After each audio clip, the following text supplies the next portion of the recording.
নমস্কার বন্ধুরা, কেমন আছো সবাই? আশা করি ভালো আছো। শুভ জন্মাষ্টমীর শুভেচ্ছা সবাইকে। আজ সোমবার, জন্মাষ্টমীর শুভ সকাল। আমি ফুল তুলে নিয়েছি আর এখানে আমি জন্মাষ্টমীর জন্য ঠাকুরের ভোগ রান্না করছি। এখানে আমি তালের ক্ষীরটা আগে তৈরি করে নিলাম, তারপরে তালের বড়া, মালপোয়া আর সুজি আর লুচি বানাবো। ছোটোবেলায় আমার মাকে দেখতাম জন্মাষ্টমী আসলে তালের বড়া, মালপোয়া এইসব করে ঠাকুরকে ভোগ নিবেদন করতো, তাই সেখান থেকে আমারও শেখা। তোমাদের সাথে কথা বলতে বলতে আমার তালের বড়াগুলোও ভাজা হয়ে গেছে আর এদিকে আমি পোয়াগুলো একে একে ভেজে নিচ্ছি। আর মালপোয়াগুলো যখন ভোগ নিবেদন করার পরে যখন প্রসাদ মুখে দিয়েছি তখন দেখি মিষ্টি হয়নি, কিন্তু খেতে কিন্তু খুব স্বাদ হয়েছিল।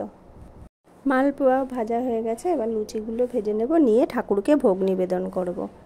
আর এই যে আমি চলে এসেছি পুজো দিতে। আর আজকে জানো তো ফুলও কম ফুটেছিল, তাই একটু গাঁদা ফুলের মালা কিনে নিয়ে ঠাকুরকে সাজিয়েছি।